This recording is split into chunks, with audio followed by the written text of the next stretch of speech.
bom, hoje então a gente conversa um pouquinho sobre os quadrinhos, os mangás, os filmes, as séries e metade do terceiro volume da Roda do Tempo, hein? Vamos lá então, vamos começar, porque este mês eu terminei uma leitura bem longa que eu já tinha começado um tempo atrás, tem muito filme também pra gente comentar. Puxe aí sua cadeira ou utilize a minutagem que estará sempre na descrição do vídeo, certo? Mas vamos lá então, vamos começar pelo nosso Fullmetal Alchemist. Gente, este mês eu cheguei até o volume 24. Bom, pessoal, a essa altura do campeonato eu já não sei mais o que é spoiler ou não, né? Eu li aqui do volume 21 até o 24. Nós estamos nos aproximando da reta final da batalha. Nós temos ali personagens absolutamente improváveis, né? Pra quem vem acompanhando essa história desde o início, né? Você ver ali aquele Ishvaliano lutando ao lado do Ed e do All. Você tem aqui um momento em que o All vai ser ali possuído por um homúnculo. É um momento assustador, porque afinal de contas aquele ali não é exatamente o corpo dele, né? A alma dele foi fixada naquela armadura e agora tem ali um dos 7 pecados capitais habitando aquele corpinho. Foi um momento bem dramático aqui dessa história, mas tudo foi resolvido também aqui nesses 4 volumes. Tem também aqui nesses 4 volumes uma luta bem problemática com o filho do Führer, né, que é um garotinho de, sei lá, ele aparenta ter uns 10 anos de idade, mas na verdade ele é um homúnculo terrível também. Então é problemático pra quem tá olhando de fora, né? Então eles veem ali aqueles personagens todos fortões lutando com uma criancinha de 10 anos de idade. Isso criou aqui um certo problema neste momento também. A gente já entendeu que esse garotinho aí é um dos grandes vilões. Você tem aqui um momento também que o pai dos meninos, né, do All e do Alquimista de Aço, né, vai se confrontar com, né, o homúnculo da garrafa, que meio que rouba a aparência dele, né? E é uma luta que tá indo muito bem, né? Porque afinal de contas a gente sabe que o pai dos meninos nessa altura do campeonato é praticamente uma pedra filosofal. Então dentro de si ele tem ali as almas daquelas pessoas que foram necessárias para fazer aquela pedra. Só que ao contrário dos demais homúnculos e das outras criaturas que foram criadas aí com pedras filosofais, o pai dos meninos fez amizade com aquelas almas que estão dentro dele. Achei isso curiosíssimo aqui nessa história. Outra coisa que eu gostaria de comentar com vocês também, não sei se eu já comentei, é o seguinte: apesar de amar este mangá aqui por inteiro, eu tenho cá minha preferência por 2 personagens que eu adoro. Gente, toda vez em que eles aparecem juntos aqui, é o meu momento no volume. Eu adoro o Mustang e a Risa. Cara, que casal legal. E eu também adoro a Winry, mas a Winry teve pouco, né, sei lá, foram poucas páginas destinadas a ela aqui também, que é a salvadora do dia, né, se você parar pra pensar. Ela é a grande mecânica de Automail, ela que impossibilita, né, que o Alquimista de Aço seja o Alquimista de Aço. Então ela tem um papel crucial aqui nessa história também. E aqui o que nós temos também é aquela coisa de que, né, conforme o problema vai se afunilando, né, você vai chegando ali ao final do entreveiro todo, que no fim das contas a gente torcer e enxugar, né, vai ser aquela velha luta do bem contra o mal, né. Você tem aqueles personagens improváveis, né, eu ainda não me acostumei a ver lá o Scar, né, que é aquele Ishvaliano todo cheio de ódio no coração, de repente ajudando todo mundo aqui a resolver o entreveiro. Porque no fim das contas o inimigo deles todos é comum.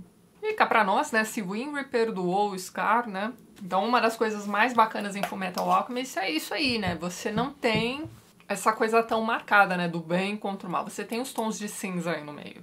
E eu marquei algumas bobagens aqui que eu achei curiosas nesses volumes também. Por exemplo, no volume 21, ali na página 75, o Alquimista de Aço faz ali uma capa pra ele, de um tecido vermelho que eles encontram ali, enfim, aqueles momentos de alívio cômico. Então ele faz a capa, e aí as quimeras que estão com ele ali estão ajudando também no entreveiro todo. Um deles vai dizer isso aqui, ó: pretende usar um negócio cheguei desse de novo. Cheguei era uma gíria que quando a gente era criança a gente usava bastante.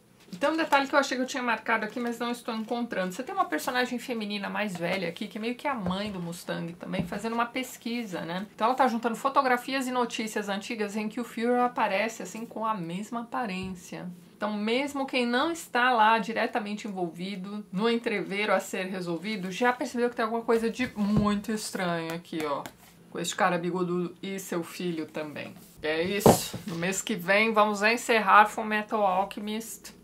Faltam só 3 voluminhos. Mas então, este mês eu peguei pra ler também, gente, mais um Inio Asano. Por que eu estou comentando isso? Porque Inio Asano é um convite à depressão profunda, né? Estou rindo de nervoso. Então, tudo começou com Solanin. Eu devo ter lido Solanin, sei lá, em 2013, 2014. É maravilhoso. São 2 voluminhos, adoro aquela história, mas então, depois disso, eu li algumas outras coisas avulsas dele, mas li o Boa Noite Pum Pum, que acabou comigo. E assim, deve fazer, sei lá, uns 2 anos que eu li Boa Noite Pum Pum, e eu ainda me lembro de detalhes, inclusive aquele final. Meu Deus do céu, que final triste. E aí este mês eu peguei pra ler este compilado aqui de histórias dele, que saíam em revistas, né? Eu acho que aqui no Brasil a gente não tem nenhuma publicação parecida com essa aqui, em que ele colocou essas histórias esparsas, né? Isso aqui, na verdade, é como se fosse uma grande coletânea de contos, né? Como eu ia dizendo, cada uma dessas historinhas aqui saiu em revistas em que diversos artistas, né, apresentavam suas histórias. Naquele mangá Bakuman, né, você tem ali aqueles meninos tentando emplacar uma história numa revista dessas aí, que fazia parte também de uma grande competição para saber quem seria o próximo mangaka que lançaria uma série completa, né? Então, imagino que seja esse tipo de publicação, mas então, Bakuman, inclusive, é um mangá interessantíssimo para vocês entenderem como é que funciona aí o mundo dos mangás. Que é um negócio, assim, meio chocante, aliás. Mas então, este mangá aqui, inclusive, foi um presente da Adriana, do canal Tour Literário. Adriana, muito obrigada! É uma história mais triste que a outra, mas Inio Asano ainda assim vale a pena. E de qualquer forma, eu vou deixar o link no canal da Adriana na descrição do vídeo. Se eu não me engano, ela comprou um pra ela também. Prepare os lencinhos aí, viu, Adriana? Mas então, cara, o que você tem aqui são, como eu disse pra vocês, contos, né? São histórias curtas desses jovens, né? Isso aqui você pode entender como uma série de retratos dos millennials. Só lembrando que nós aqui, né, pessoal da minha idade mais ou menos, também somos millennials, tá? Você se formou, entrou no mercado de trabalho ali depois do ano 2000, pronto.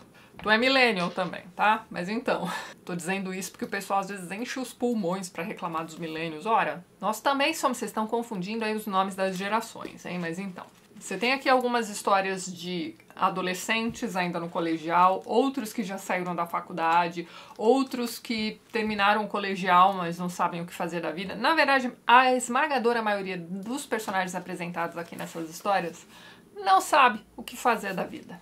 Tá meio que se deixando ser levado aí pelos acontecimentos, vivendo aquelas vidinhas assim cheias de arrependimentos. Né, você tem a história aqui do cara que deixou de tocar um instrumento para seguir uma carreira ali num escritório. Você tem histórias de meninas que foram sequestradas se apaixonando pelo sequestrador. Você tem histórias de famílias disfuncionais. Adolescentes que sofrem bullying na escola também, sabe? É um negócio assim meio deprimente mesmo. Eu li isso aqui bem aos pouquinhos, fui lendo uma história a cada 2, 3 dias aqui, porque realmente, sei lá, gente, talvez eu seja muito sensível, né, pra Inio Asano, mas a cada história dele que eu leio, eu fico com uma nuvenzinha negra, assim, pairando durante um tempinho, sabe? Mas são histórias bem escritas, né? E você vai vendo que esse rapaz, por ter escrito tantas histórias dessa fase, deve ter vivido uma vida que também não foi bolinho, né? A cada história tem ali uma intromissão do autor fazendo um breve comentário sobre o momento em que ele estava, né, quando ele escreveu essa história e publicou nessas revistas. Essas histórias estão organizadas de forma cronológica aqui, então é bacana você ir acompanhando. Se este aqui é um dos seus mangakas favoritos, é bacana acompanhar aqui a evolução. Eu acho o traço dele lindíssimo, combina com o tipo de história que ele conta, sabe? Mas é isso, se você não estiver num bom momento, fuja de Inio Asano, tá? Só digo isso. Mas tá, aí na sequência, né, eu li mais um mangá triste pra cá. Na verdade, assim, a tristeza maior foi realmente por ter lido o último volume de Sunny. Este é o 3º e último volume. Acho que essa é a minha capa favorita. Na verdade, essa aqui é a sobrecapa. E aí você tem a imagem em sépia aqui na capa do mangá mesmo. Então, assim, aqui nós nos despedimos das crianças, né, desse jardim de infância, que na verdade funciona mais ou menos como um orfanato, que não é bem orfanato. Essas crianças têm pais, eles convivem com os pais, a maioria deles, né? São famílias ali que não podem cuidar de suas crianças, então eles ficam neste, vamos chamar de jardim de infância, né? Eles chamam de jardim aqui também. Cada uma das histórias deste mangá vai ter o foco em uma dessas crianças, ou até mesmo nos funcionários, né? Em cada um dos funcionários aqui deste orfanato / jardim. Algumas dessas crianças são realmente órfãs. Algumas histórias são muito tristes, outras são mais engraçadinhas. O alívio cômico tá todo ali nas situações em que essas crianças se metem, mas tem sempre um toquezinho de melancolia, né? Tem ali uma história super bonitinho, que eles vão ali para um parque de diversões, mas mesmo eles estando ali no parque de diversões, você vê que o tom é de tristeza, principalmente por parte das crianças mais velhas. Você vai acompanhando as visitas dos pais dessas crianças também, e assim, essas visitas nem sempre são agradáveis. Você tem a história da menininha ali que ajuda, né, as crianças desse orfanato com a lição de casa. Ela tem família e tudo, mas ela, né, depois do nascimento da irmãzinha, foi meio que relegada, né? Então ela passa bastante tempo com essas crianças. E é isso, você vai acompanhando o universozinho dessas crianças. Sunny é o nome do carro, né, quebrado, que fica ali estacionado, né, na frente do orfanato. E que elas usam ali como um refúgio, um lugarzinho para elas ficarem sozinhas, ou para brincar também. E aqui ao final do mangá a gente sabe que este carro vai ser rebocado, então assim, é o fim de uma era. E talvez a gente possa dizer que o personagem principal aqui dessa história seja o Haru mesmo, que é uma criança que é apresentada aqui pra gente como sendo a mais problemática. A história dele tem um pouco mais de destaque mesmo aqui do que as demais. E nós temos um momento de virada pro Haru aqui na última história mesmo. Enfim, pessoal, mangá belíssimo. Esse aqui também foi um presente do Denis, do canal Denis Mangás. Denis, muito obrigada, eu amei este mangá. Já estou com saudade dessas crianças, mas é isso, são 3 voluminhos. Eu diria que é um tipo de história que, ok, vai quebrar o seu coraçãozinho. Talvez você precise aí de uns lencinhos separados para ler este mangá, mas ao mesmo tempo você tem uma coisa de esperança aqui, que é uma coisa que o Inio Asano não te dá, né? Vale muito a pena conhecer, pessoal. Fica a dica aqui pra vocês. Tô mostrando ao contrário, né? Enfim. Muito bem. Na sequência, eu terminei de ler, finalmente, nesta HQ enorme chamada Berlim, do Jason Lutz. E aí, pessoal, isto aqui é o seguinte. Isto aqui é uma graphic novel propriamente dita, né? Um romance em quadrinhos. Então, vou comentar rapidamente aqui com vocês o que é esta HQ. Esta HQ é um recorte de Berlim no Entre Guerras. Então, assim, para você entrar nesta história propriamente dita e compreender o quadro, porque assim, ele tá te mostrando só uma árvore em relação a uma floresta de acontecimentos. Então, se você souber um pouquinho dos desdobramentos da Primeira Guerra Mundial, o que aconteceu com a Alemanha, o que eles precisaram fazer, como este país inteiro ficou depois desses acordos aí feitos no final da Primeira Guerra. E aqui perceba que ele não está falando do país inteiro, ele está falando de Berlim. Então é um recorte no tempo, é um recorte num mapa. Então, o livro começa em 1928 e termina em 1932. Você vai acompanhar aqui um período de 4 anos na vida desses personagens. Como eu disse pra vocês, é um recorte. Tudo bem que ele escolhe Berlim, né, para retratar, né, uma grande metrópole. Então, olha só, você vai acompanhando aqui o que está acontecendo com diversos grupos ali dentro de Berlim. E são os mais diversos possíveis mesmo.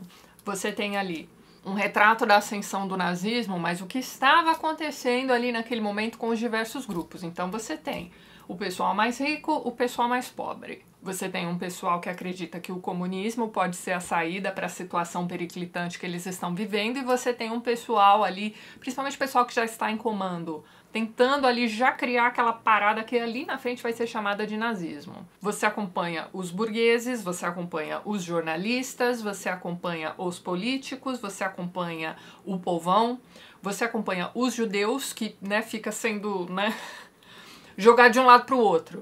Ninguém quer ser responsável pelos judeus, né? Então, assim, o comunismo é coisa de judeu. A burguesia que não tá aí pra nada também é culpa dos judeus. Sabe, quando você vai acompanhando uma coisa que ainda está em formação, as coisas não estão exatamente claras. E aqui você pode começar a leitura deste livro achando que o criador está puxando sardinha para um lado, e talvez esteja mesmo. Mas existem pontos de virada aqui. Existem momentos em que você vai percebendo que as pessoas vão usando aqueles discursos para proveito próprio.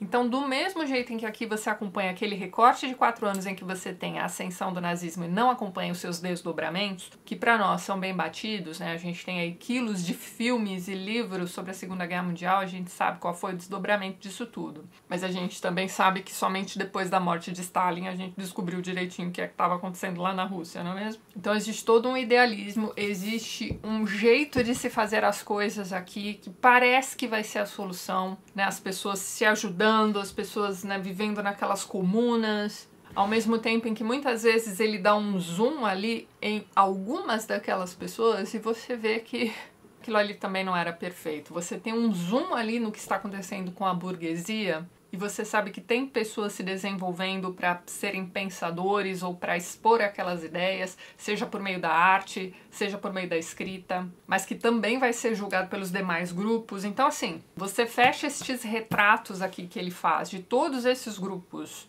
em Berlim, no final dos anos 20 e comecinho dos anos 30, e você tem um retrato da ebulição. A guerra é iminente, você tem quem pode saindo dali, você acompanha aqui também como os judeus eram rechaçados por todos os lados, inclusive por crianças que foram acolhidas por famílias judias, né, depois de terem perdido seus pais ali no 1º de maio também. Não são retratos bonitos de nenhum lado.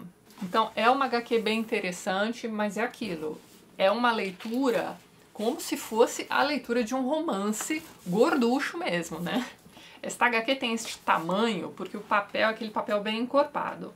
Mas ela tem ali, ó, menos de 600 páginas, é coisa pra caramba, né? É o compiladão. É dito que o autor da HQ, né, o Jason Lutz, passou 20 anos, tá, escrevendo esta HQ. Eu vou ler um trechinho aqui das costas do quadrinho que se diz o seguinte, ó. Amparada em profunda pesquisa histórica, Jason Lutz entrelaça as trajetórias dos mais variados personagens, olha só. Jornalistas famosos, operários militantes comunistas, nazistas, artistas de cabaré, vanguardistas e donas de casa. Faltou os judeus aqui nessa listinha, mas é isso. Aqui tá dizendo que é um retrato dos anos 20. Como eu disse pra vocês, esta é uma HQ que vai de 28 a 32. É este período, é este recorte.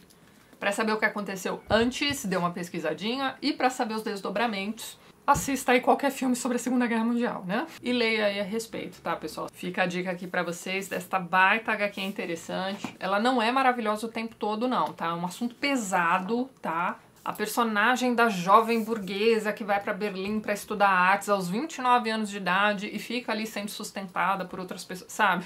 Você tem aqui alguns personagens que foram criados para te irritar, mas aos poucos, conforme você vai acompanhando a história, né, dentro desse romance, você até vai se apegando, né, a esses personagens. É aquilo, né? Você tem bastante tempo aqui para ler as histórias pessoais de cada um dos personagens principais, mas tem um contexto histórico muito interessante, muito bem bolado. Fica a dica aí para vocês. Eu gravei o vídeo inteiro, né, e só agora me dei conta de que aqui em cima da mesa está o 3º volume aqui do Roda do Tempo, né, da Roda do Tempo, aliás. Este aqui é o The Dragon Reborn, né, o Dragão Renascido. Então nós temos aqui a continuação direta do volume anterior, apesar de que o começo, eu sempre fico meio perdida com o começo dos volumes. Você tem aqui uma reunião de pessoas ali que aparentemente são ali vilões também, muito preocupados com esse garoto, que agora foi, né, realmente reconhecido como o Dragão Renascido.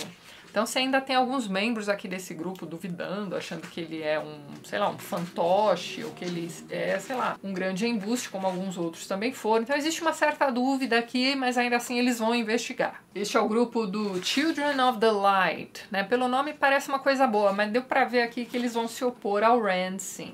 Então é isso, no final do volume 2 o Rand se nomeia, né, ele aceita sua sina de ser ali o Dragão Renascido. Aqui o que nós temos é um volume em que o Rand pouco aparece, que eu achei ótimo, porque ele não é um dos meus personagens favoritos, não. Eu gosto bastante do Perrin. E este livro aqui, pelo menos até o momento, é o livro do Perrin.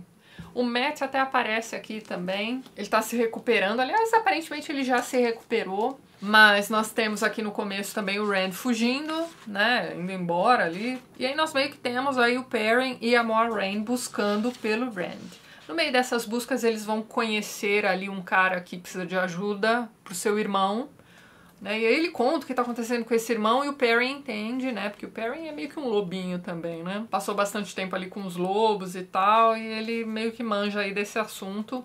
E aí ele tá achando que aquele cara foi transformado em lobo também, lobisomem, talvez? Bem, quando eles chegam até lá, o Perrin vê aquela coisa esquisita daquele homem se transformando em lobo e ele começa a achar, né, que aquilo vai acontecer com ele também. Mas tá, outra coisa aqui também é um certo desenvolvimento de interesse aqui que nós vamos ter entre o Perrin e a Min, que é uma personagem da qual eu gosto bastante também. Ela também teve bastante destaque aqui nessa primeira metade. Eu acho ela, inclusive, bem mais... Eu tinha gostado muito da Nynaeve nos livros anteriores, mas aqui ela meio que me irritou um pouco, né? Essa coisa do temperamento dela ser toda estouradinha aí. E, bem, elas precisam cumprir uma missão aqui num dado momento. A Elaine, né? E vão dar uma sumida, e quando elas voltam assim meio que como rebeldes que precisam ser castigadas ou algo do tipo, mas elas estavam, na verdade, em uma missão. Só que é uma missão secreta, elas não podem dizer exatamente o que é que elas estavam fazendo. E aí, no fim das contas, o que está acontecendo é o seguinte: o castigo delas é que elas serão, então, nomeadas como aceitas, né? É o que já tinha acontecido com a Nynaeve no livro anterior. Então, é uma fase anterior a Aes Sedai. A Elaine tem aquela coisa também de ser a filha da rainha Morgause, né? Morgause, na verdade. Então ela será uma rainha um dia, e ela está sendo preparada para ser a primeira rainha que será uma Aes Sedai também. Então você tem aqui uns treinamentos pelos quais elas vão passar também. Achei tudo isso bem interessante.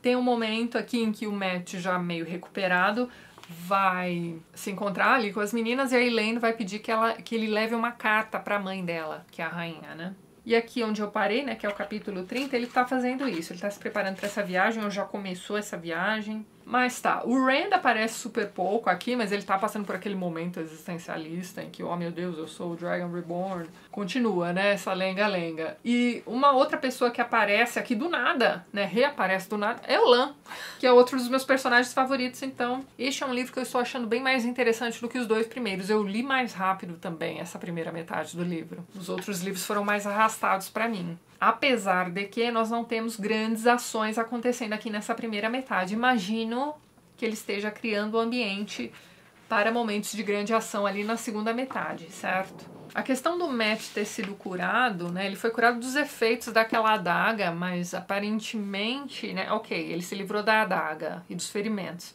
Mas ele vai ter seu destino colado ao Horn, né? Como é que chama isso, meu Deus do céu? Aquele chifre que ele usou pra chamar lá o exército do Arthur, que é aquele exército de mortos que aparece num dado momento ali no final do livro anterior. Então, ele tem um papel importante ainda. O começo da história, né, em que você tem o Perrin e a Moiraine procurando pelo Rand e tudo mais, encontrando aquele lobo e ele contando pra Moiraine, mas eu acho que isso acontece em sonho.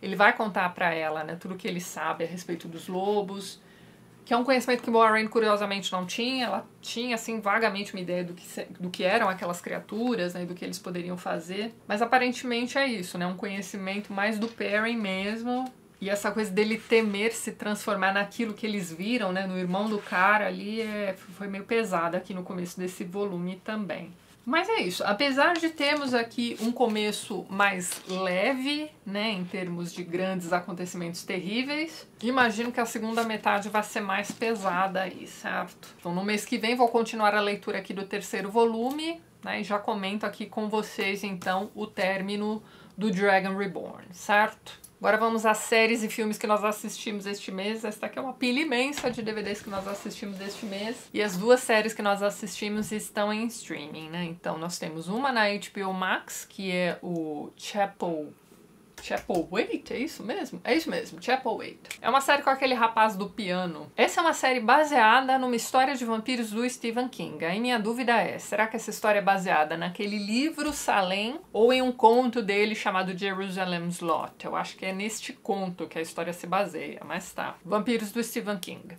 Essa é uma história que se passa nos Estados Unidos do século XIX, então você tem esta família de quem ninguém gosta naquela cidadezinha porque atribui-se uma peste ali que assolou todo mundo a esta família. Aos poucos você vai descobrindo que aquela família foi mordida por vampiros e que esta é a doença em si.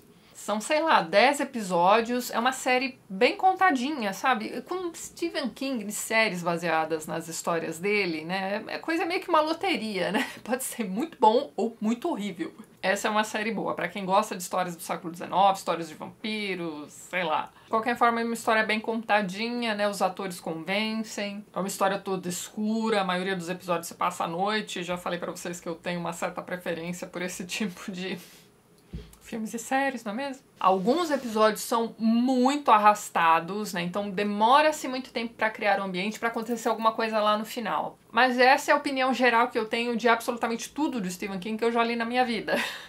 Sejam seus contos ou seus romances imensos. Com exceção do It, né? Era melhor ele ter criado todo aquele ambiente para não ter aquele final, né? Mas sei lá, vocês já leram Iluminado, por exemplo? É um baita livro, é um dos meus favoritos dele. Mas você passa, sei lá, 200 páginas de criação de ambiente para chegar às últimas, sei lá, de 50 a 100 ali, em que tudo vai se desenrolar. Enfim, esta é a minha opinião e esta série tem alguns capítulos que são assim também, tá? Mas ainda assim é uma série bem bacana, fica a dica aí pra vocês. E nós estamos assistindo Yellowstone, que está na Paramount. É uma história de cowboys em Montana. Yellowstone é o nome dessa propriedade imensa de um cara que é ali o Kevin Costner, e você vai acompanhando a história da família dele, que não é composta por gente lá muito boa, mas enfim, eles vivem ali pra manter aquela propriedade imensa. Você tem alguns empresários querendo comprar aquela propriedade pra construir, sei lá, conjuntos habitacionais, coisas do tipo cassinos e etc. E eles não querem dinheiro nenhum, eles querem manter o status quo. Na verdade, o pai quer manter o status quo, né? Você tem a filha lá que quer, na verdade, vender tudo aquilo e pronto. Então você vai acompanhando a história dessa família, de cada um desses filhos, são todos adultos e assim, são pessoas absolutamente quebradas. Aos pouquinhos você vai, né, construindo ali a história pessoal de cada um deles. E por enquanto, pelo menos, tá uma série interessante pra caramba. A gente já tá na segunda temporada, então fica a dica aí pra quem gosta desse tipo de série. É uma coisa meio, sei lá, Sons of Anarchy, versão cowboy.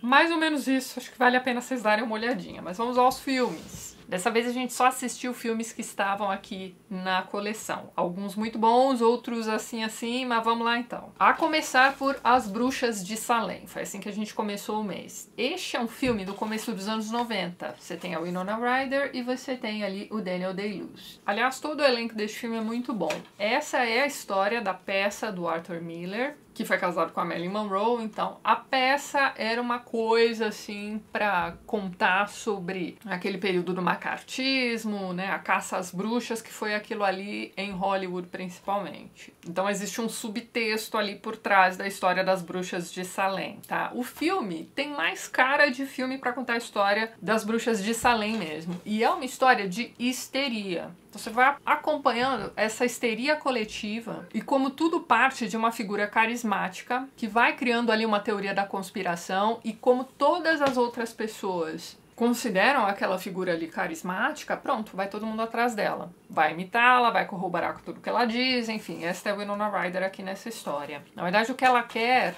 é o Daniel Day-Lewis, né? Antigamente eles tiveram um negocinho ali, mas foi uma coisinha rápida. Ele hoje em dia despreza com força, porque ela começou a criar muitos problemas para a sua família. Ele é apaixonado pela esposa. Foi apenas um pequeno deslize, isso segundo ele, tá? Mas a questão é que este casinho que eles tiveram num dado momento da vida não foi superado pela moça.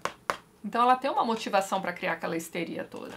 Aquela coisa de que, né, o diabo está solto por aqui, temos bruxas entre nós e a esposa dele é uma delas e precisa ser queimada na fogueira, porque era isso que ia acontecer nessa época, não é mesmo? Bem, a história é basicamente essa, mas é uma história muito melhor do que a do filme A Letra Escarlate, por exemplo. Aquele filme é bem fraco, tá? Saiu mais ou menos na mesma época, este filme aqui é muito superior. Aliás, aquele filme pouquíssimo tem a ver com o livro, nós já temos vídeo aqui no canal, tá? Me parece que os dois filmes saíram mais ou menos na mesma época, por companhias de cinema diferentes ali, concorrentes, não é mesmo? Este filme aqui é muito melhor.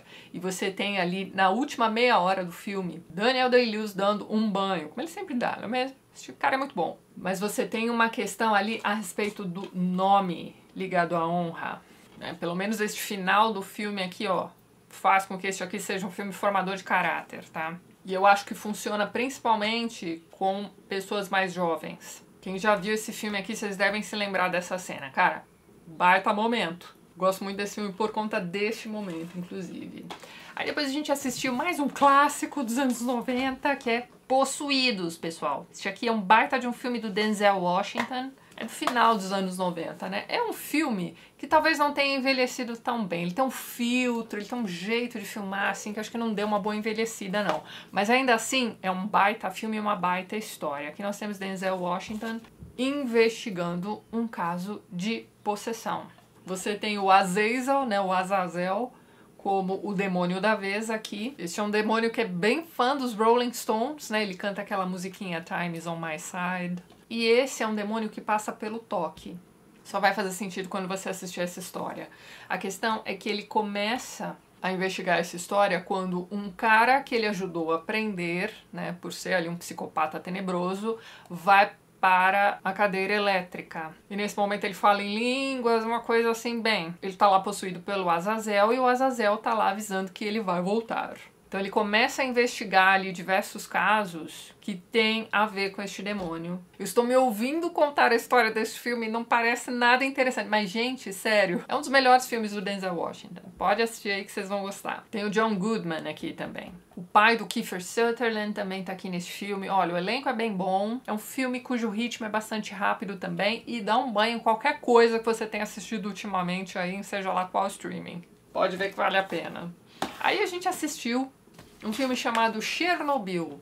Quando eu era criança, né, e nós assistíamos ao jornal ali a respeito dos desdobramentos do que aconteceu em Chernobyl, era assim que este lugar era chamado, certo? Mas então, aqui o que nós temos é o seguinte, é um filme de terror, você tem jovens fazendo turismo ali e alguém vai ter a brilhante ideia de fazer uma visita a Chernobyl. Uma visita guiada. Então eles contratam um cara ali que vai levá-los de van para passear por Chernobyl.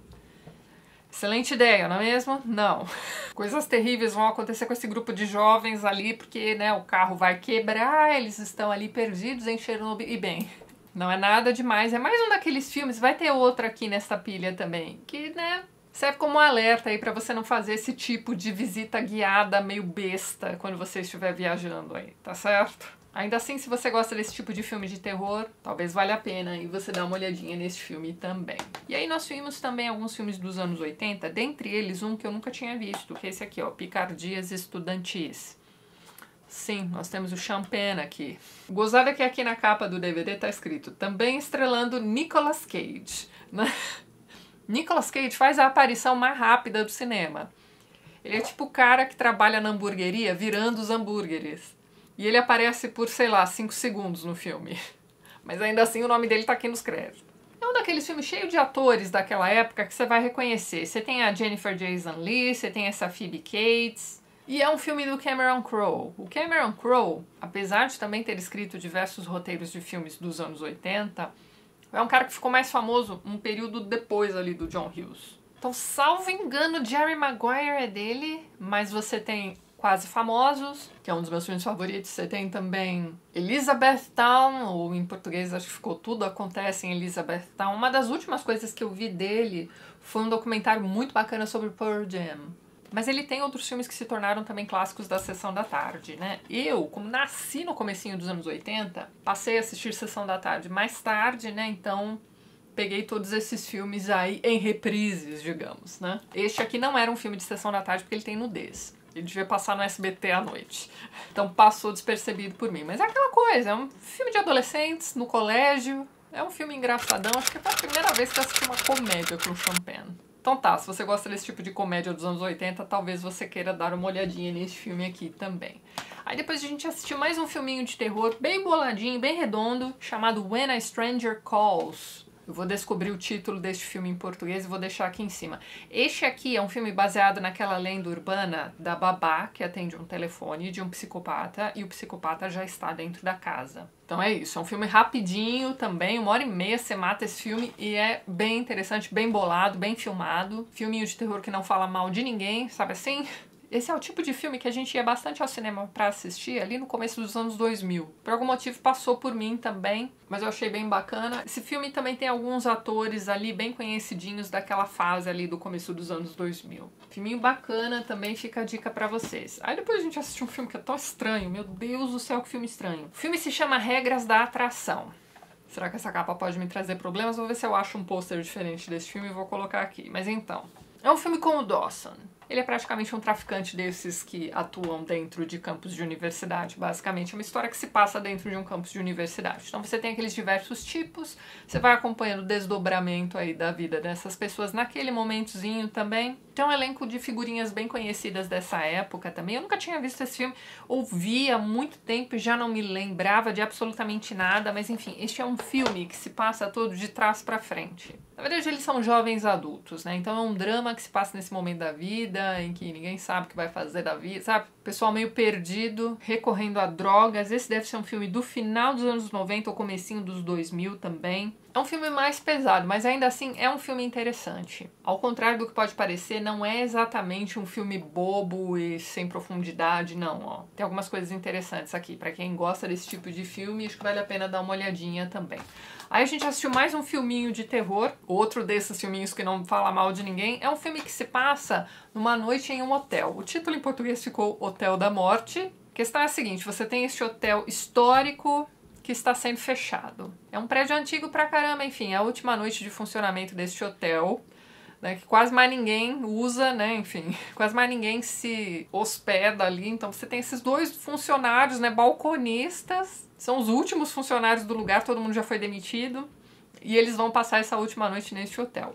O cara é o criador de um site aí de lendas urbanas, investigador de, sei lá, coisas sobrenaturais, enfim. Ele tá aproveitando essa última noite no hotel pra fazer isso por ali também. Só que eles vão ter um hóspede ali naquele hotel naquela noite, que é uma moça que é uma escritora, uma senhora, na verdade, que curiosamente é a moça do Top Gun, do primeiro filme. Então é isso, coisas estranhas vão acontecer neste hotel aí, nesta última noite de funcionamento. Filminho simples também, não fala mal de ninguém. Se você gosta de história de hotel mal assombrado, talvez você queira dar uma olhada nesse filme. Ele tem uma coisa bem humorada acontecendo aqui também. Depois a gente assistiu esse filme. Esse filme eu devo ter visto já há muito tempo. O filme se chama Turistas, e eu me lembro principalmente do problemão que ele causou aí dentro do pessoal que se sentiu muito ressentido por conta do retrato feito no Brasil, né, neste filme aqui, que é o seguinte. Você tem novamente aquele grupo... Então, lembra lá do Chernobyl, em que você tem aquele grupo, né, fazendo aquela viagem lá, e aí eles resolvem fazer este passeio por Chernobyl porque vai ser legal? Pois é. Aqui você tem esses jovens gringos que vêm pro Brasil e eles querem visitar praias desertas. É numa dessas que eles serão drogados e serão raptados para terem seus órgãos vendidos. A história é essa. E se passa no Brasil. Então, assim, se você for o tipo de pessoa que se ofende com esse tipo de história, é melhor você passar longe deste filme.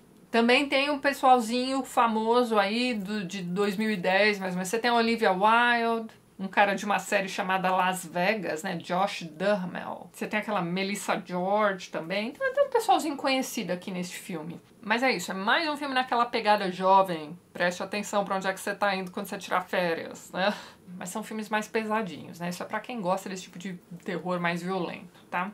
Depois a gente assistiu um filme muito bom, que eu devo ter visto também há muito tempo, mas sei lá. Também não me lembrava de lá muita coisa. O filme se chama O Dom da Premonição, com a Cate Blanchett. Esse filme foi dirigido pelo Sam Raimi. Esse era um cara que dirigia muitos filmes de terror também, no começo dos anos 2000. Tem a Cate Blanchett, tem o Keanu Reeves, tem mais um monte de gente aí conhecida. A menina do Dawson tá aqui também, Kate Holmes, né? Você tem ali a Hilary Swank também. Tem bastante gente conhecida nesse filme. O filme é muito bom. É um filme que se passa ali no sul dos Estados Unidos. Cate Blanchett acabou de perder o marido, praticamente, tá cuidando de 2 filhos pequenos. Como é que ela faz pra sustentar a família? Ela tira cartas. Mas ela tem um domzinho mesmo. Então, a cidade fica meio dividida, né? Você tem aquele pessoal que faz fila na porta da casa dela pra ter ali a sorte lida, e você tem um pessoal que faz chacota, acha que ela é uma, sei lá, embusteira, né, algo do tipo, e ela atende ali uma moça que sempre aparece com o olho roxo ali porque o marido é bastante violento, enfim. E a coitada, a Cate Blanchett vai fazer o quê? Fala, ó, você tem certeza de que, né, esse relacionamento aí tá bacana, né? Enfim, o marido violento dessa moça, que é o Keanu Reeves, não gosta nada disso e vai dar uma complicada ali na vida da Cate Blanchett. A questão é que vai acontecer um assassinato, a Katie Holmes vai aparecer morta ali num dado momento, ninguém sabe quem foi. Chega um momento em que a polícia resolve dar uma perguntadinha aqui pra cartomante da cidade. E aí o filme vai se desdobrando a partir daí. É um filme bom. Ele tem lá o seu climão e o principal aqui é a atuação dela. Este filme poderia facilmente ser uma chacota danada, mas quem tá no papel principal é uma baita de uma atriz, não é mesmo? Vale a pena vocês darem uma olhada também. Depois a gente assistiu Olhos Famintos 2, olha só. Olhos Famintos 1 é um dos filmes mais divertidos que você pode assistir na vida. Principalmente nessa seara aqui do terror, enfim. É mais divertido do que realmente assustador, apesar da figura ser bastante assustadora também. Isso aqui é outra lenda urbana desse cara que revive a cada 20 anos, sei lá. Ele acorda a cada 20 anos e ele precisa se alimentar de partes do corpo das pessoas que ele precisa trocar. Então vamos supor que dali a 20 anos ele acorde não enxergando muito bem. Ele precisa de olhos. É mais ou menos isso. Mas, gente, são divertidos esses filmes. O segundo também é. O primeiro é bem melhor. No primeiro filme você tem um casal de irmãos fazendo uma viagem aí, eles estão voltando da faculdade pra casa dos pais, algo do tipo, sendo perseguidos aí por essa criatura esquisita. Aqui você tem um ônibus de um time de futebol que tá indo de uma cidade pra outra, né, sendo assolado aqui por esse cara, essa figura esquisita. Parece uma grande bobagem, não é? E até é, mas é divertidão. Então se você gosta desse tipo de filme de terror aqui mais divertido, talvez você queira dar uma olhada nesses filmes, mas comece pelo primeiro. O primeiro é mais legal. Ainda na pegada de filmes dos anos 80 que a gente reassistiu, nós reassistimos Pretty in Pink, né? A Garota de Rosa Shocking. Clássico da minha infância, gente. Passava toda hora na sessão da tarde, eu devo ter visto esse filme umas 1000 vezes, mas já fazia muito tempo que eu não revia. Filminho de adolescente dos anos 80 que não fala mal de ninguém também. Você tem essa menina que é pobre, ela mesma faz as próprias roupinhas, ela sofre bullying na escola, porque ela é muito inteligente, então ela conseguiu bolsa de estudos numa das escolas mais, sei lá, renomadas da cidade. Mas aí o garoto, que é o mais bonitinho ali, enfim, eu nunca achei nada demais no Andrew McCarthy, mas aparentemente ele era galã na época, então tá. Este garoto vai se interessar por ela. Mas ela tem um melhor amigo, chato pra caramba, que é o irmão do Two and a Half Men, né, o pai do garotinho, esqueci o nome dele. Gostava dessa série, mas então, é ele. Ele é chato pra caramba e ele não desgruda da menina de Rosa Shocking. Mas ela está apaixonada pelo Andrew McCarthy. Pronto, é um triângulozinho amoroso, num filminho divertidão dos anos 80. Filme do John Hughes, aí, tá vendo? Eram filmes pra divertir, gente. Filminho leve, pura sessão da tarde, é isso aí. E aí a gente assistiu um filme dos anos 80, também com o Andrew McCarthy, mas que já é um filme, assim, mais pesadão. Temos Robert Downey Jr. aqui também, um dos seus melhores papéis, talvez. Talvez porque, né, se você conhece alguma coisa da vida do Robert Downey Jr., você sabe que ele não precisou atuar lá muito, assim, pra este filme, que é o Abaixo de Zero, né, o Less Than Zero. Este filme é baseado num livro do Bret Easton Ellis, que é o autor do livro do American Psycho, outro filmaço também. Mas aquele filme tem muito a ver com o livro. Só que este filme aqui é bem diferente do livro. O livro, eu vou deixar a capinha aqui ao lado, salvo engano ele nunca foi traduzido por aqui, mas então.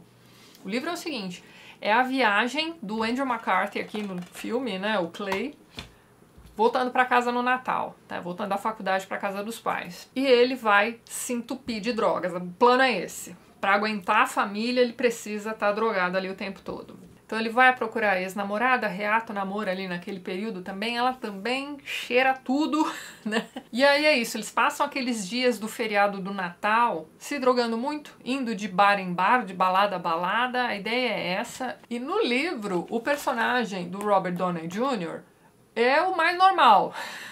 Eles deram uma invertida aqui no filme. O filme se tornou uma história de temos um amigo com um problema sério de drogas e vamos fazer o possível para ajudá-lo. É isso, é o filme inteiro, né? Esse rapaz que está voltando realmente para o feriado do Natal para visitar os pais, para rever a namorada e o melhor amigo também. Na verdade, esse não é exatamente o plano dele, porque enquanto ele esteve ausente, o melhor amigo pegou a namorada. Então ele não está tão feliz assim em rever os dois, não. Mas uma vez ali, ele percebe que esse rapaz aqui realmente está passando por um momento periclitante em sua vida e vai tentar ajudar também. Então os dois se unem, a moça é a Jamie Gertz, né, no filme, para tentar ajudar esse cara. Eles vão fazer o possível para ajudar esse cara. E eu não vou contar o final para quem não viu esse filme, mas assim, é um filme bem deprê, tá? Mas ainda assim, da safra de filmes dos anos 80, este aqui é um filme muito bom. E tem uma trilha sonora muito boa também. Existe um tema, né, aqui principalmente pro Robert Downey Jr., que toca, assim, em todos os momentos em que ele aparece, assim, os momentos mais dramáticos do filme, que é uma música tão triste, mas é bonita pra caramba também. É um roteiro bacana e é essa tentativa aqui de ajudar uma pessoa que, será que quer realmente ser ajudada? Fica a dica aí pra vocês, mas já avisei que o livro é bem diferente, inclusive as coisas estão meio trocadas no livro. O livro não é exatamente bom não, tá? Não estou exatamente recomendando aquele livro pra vocês. O filme eu recomendo. E o livro tem uma continuação. Empire, qualquer coisa, Empire Buildings, não sei. Ah, e uma curiosidade a respeito do livro é que o Bateman, né, o psicopata americano, aparece no Less Than Zero também. Não no filme, no livro, tá? Mas fica a dica aí do psicopata americano, que o filme é muito bom também. Ainda pensando nesse nosso revival de anos 80, a gente assistiu Mulher Nota 1000. Este é um filme que não envelheceu nada bem. É um filme de ficção científica adolescente, mais um filme do John Hughes também, cheio daqueles atores que você vai reconhecer também ao começar a ver o filme. História boba, é uma grande fantasia de meninos adolescentes daquela época. Já que eles não conseguem namoradas, eles vão fazer a mulher perfeita. Então eles pegam ali colagens de revistas que eles têm em casa, não é mesmo? E formam aqui esta mulher perfeita que vem para ajudá-los. Enquanto a mulher nota 1000 está ali com eles, eles vão se tornar, sei lá, os caras mais populares da escola. Tá vendo? É uma grande fantasia de meninos adolescentes dos anos 80. Filminho divertido também. Robert Downey Jr. também tá aqui, fazendo um papel mais tranquilo, digamos. Mas é uma grande bobagem. Não é um dos meus filmes favoritos aqui do John Hughes, tá? E, de novo, não é um filme que tem envelhecido lá muito bem. Acho que vale a curiosidade. E pra quem gosta do John Hughes, vale a lembrança aí também. Mais um filminho de terror desses aí também, que nós vimos este mês, foi este aqui, ó, Você é o Próximo. Esse aqui eu nunca tinha visto. Este filme é o seguinte, você tem uma reunião de uma família rica pro Natal também, ou algo do tipo, então os filhos trazem ali suas namoradas, esse tipo de coisa, então tá todo mundo reunido pra esse feriado aí de fim de ano. Pois muito bem, só que esta casa será atacada. Cada um dos membros desta família será morto. Então, sabe aquele tipo de história meio Agatha Christie, né? Você tem aquela reunião numa mansão e aí as pessoas começam a aparecer mortas e você precisa descobrir quem é o assassino. Chega um momento aqui do filme em que você começa a achar que você já entendeu quem é o assassino. Talvez seja um dos filhos. Pode ser que sim, pode ser que não, mas enfim, você passa bastante tempo do filme achando que o culpado é aquele ali, mas no final temos uma reviravolta. Apesar de não ser aí nenhuma maravilha do cinema, é um filme bem boladinho. Com um final surpreendente, eu diria. Então, ó, mais um filme aí de cerca de 1h30 também. Filminho de terror satisfatório pra quem gosta dessa linha de filmes violentos. Aí, e tem aquela coisa meio Agatha Christie também que eu achei interessante. Foi bem utilizada aqui. Mas é só, pra quem gosta desse tipo de filme, acho que vale dar uma olhadinha também. E por fim, o último filme que nós assistimos este mês foi o Drácula do Bram Stoker, filme do Coppola, né? Eu falei errado aí pro pessoal que tá relendo Interview with the Vampire junto comigo, no Reading Club, então. A gente tava em dúvida, né, se os vampiros começaram a ter personalidade a partir da Anne Rice, ou se eles já eram assim desde o início, né? Mas enfim, o filme, tudo bem, ele é muito fiel ao livro, e eu vou precisar reler o livro em algum momento. Mas a questão é que essa coisa do Drácula em busca do seu amor através dos séculos, né? Eu não sei se isso é bem retratado no livro, ou se isso foi uma romanceada aqui do diretor, do roteirista, enfim. Mas é isso, o filme tem cara de romance. Você tem este homem, que é o grande conde ali da Transilvânia, no momento ali das, sei lá, cruzadas ou coisas do tipo, enfim. Ele vai se sentir traído por Deus quando sua esposa recebe uma falsa notícia de que ele havia perecido em batalha e ela se mata. Então, quando ele volta da batalha vencedor, ou seja, ele venceu uma grande batalha aí em nome de Deus, quando ele chega em casa encontra a mulher morta. Então ele acha que foi traído por Deus e faz ali, não exatamente um pacto com o demônio, mas ele vai se opor a Deus de certa forma, vai se tornar essa figura que nunca morre e que precisa de sangue humano para sobreviver. A parte mais assustadora do filme continua sendo o início, em que você tem o jovem Keanu Reeves aqui como um, sei lá, um cara que trabalha numa imobiliária, né, mesmo, fazendo essa viagem de trem até a Transilvânia, mas chega um momento em que ele precisa fazer uma parte da viagem a cavalo. Essa é a parte mais esquisita do filme. Já faz mais de 10 anos que eu li o livro pela última vez, vou precisar reler, mas me parece que essa aí realmente é a parte mais assustadora do livro também. Então tá, o Conde Drácula quer comprar uma, né, propriedade aí na cidade grande. Curiosamente, ele vai descobrir que a foto da noiva do rapaz é muito parecida com sua esposa, que se mata, né, naquele momento lá, séculos atrás. Pois então, ele entende que o amor de sua vida ressuscitou e ele precisa fazer o possível para retomá-la. Essa é a história do filme, né? O livro é todo epistolar, né? Nada é contado do ponto de vista do Drácula mesmo. Preciso reler o livro, mas o filme é um filmaço. Ele tem um jeito diferente de ser filmado também. É alguma coisa que foi mais desenvolvida em termos de tecnologia ali no 300 de Esparta. A coisa toda aqui ainda era muito estática, mas eu fiquei com essa impressão, me digam aí se eu viajei muito, mas enfim, é um bom filme. Keanu Reeves era um boneco de Olinda no início, não? Hoje em dia eu gosto bastante dele. Mas nos primeiros filmes, pelo amor de Deus. Gary Oldman como Drácula também tá sensacional, mas então. E é isso então, pessoal. No mês que vem eu volto com mais quadrinhos, mangás, filmes e séries e com o fim do terceiro volume da Roda do Tempo, certo? Antes de encerrar este vídeo, gostaria de mais uma vez agradecer a todos os apoiadores do canal. Vocês estão vendo os nomes dos apoiadores aqui ao lado e na descrição do vídeo você também encontra os links para os perfis literários do pessoal que apoia o TLT e que também produz conteúdo sobre livros aqui no YouTube e no Instagram também. Caso você também queira se tornar um apoiador do TLT, já deixo aqui meu muito obrigada. Dê uma olhadinha no primeiro link que eu vou deixar na descrição deste vídeo. E é isso então. A gente se vê nos próximos vídeos do canal. Um beijo grande e até mais.